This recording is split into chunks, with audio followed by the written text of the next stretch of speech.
Assalamualaikum warahmatullahi wabarakatuh. Kelas Kafa tahun 3. Tajuk hari ini ialah kitab-kitab yang diturunkan untuk umat manusia dalam bidang akidah. Sebelum itu kita membacakan doa. Bismillahirrahmanirrahim. Allahumma aftah alaina hikmataka wa anshur alaina min khazaini rahmatika ya arhamar rahimin. Assalamualaikum warahmatullahi wabarakatuh. Baiklah, untuk hari ini kita sambung lagi pelajaran kita dalam tajuk beriman kepada kitab. Firman Allah Subhanahu wa taala, A'udzu billahi minasyaitonir rajim. Ya ayyuhalladzina aminu billahi wa rasulihi wal kitabil ladzi nazzala ala rasulihi والكتاب الذي نزل على رسوله والكتاب الذي أنزل من قبل. Shadaqallahul azim.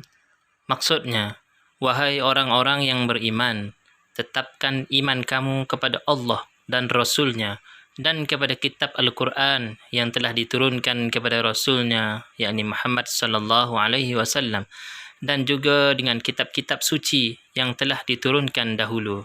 Surah An-Nisa ayat 136. Kitab-kitab yang telah diturunkan oleh Allah Subhanahu wa taala kepada para rasul, ada 4 kitab yang terbesar. Yang pertama ialah Al-Quran, yang kedua Al-Injil, yang ketiga Az-Zabur, dan yang keempat At-Taurat.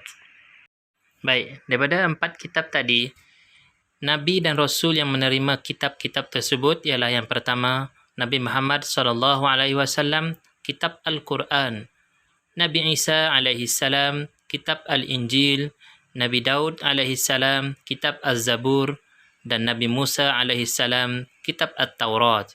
Ini adalah 4 kitab yang besar tadi. Kitab-kitab tadi telah diturunkan kepada nabi-nabi dan rasul yang berbeza, juga bermaksud zaman yang berbeza, dan bahasa-bahasanya juga tidak sama.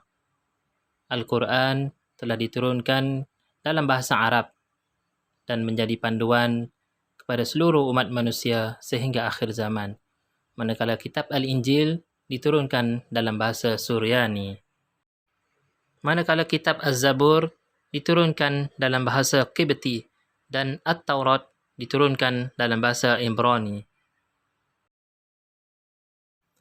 Selain daripada kitab 4 yang utama tadi, Allah Subhanahu wa taala juga telah menurunkan suhuf kepada nabi-nabi dan rasul-rasul, antaranya yang pertama Nabi Adam alaihissalam sebanyak 10 suhuf, Nabi Idris alaihissalam sebanyak 30 suhuf, yang ketiga Nabi Syith sebanyak 50 suhuf, yang keempat Nabi Ibrahim alaihissalam sebanyak 10 suhuf, dan Nabi Musa alaihissalam sebanyak 10 suhuf. Sebenarnya, apakah maksud suhuf? Baik, kita tengok apa maksud suhuf. Suhuf, dari segi bahasa, bermaksud lembaran. Dari segi istilah, ialah wahyu yang diturunkan kepada Nabi dan Rasul berbentuk lembaran.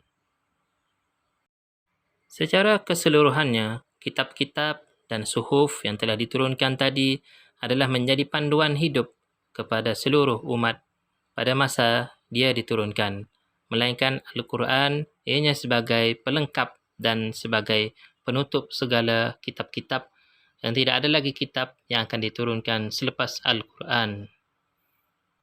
Sebagai penutup, marilah kita sentiasa amalkan, iaitu membaca Al-Quran setiap hari. Jangan tunggu hanya masa yang lapang sahaja. Bacalah Al-Quran setiap masa dan setiap hari. Wabillahi taufiq wal hidayah. Wassalamualaikum warahmatullahi wabarakatuh. Terima kasih.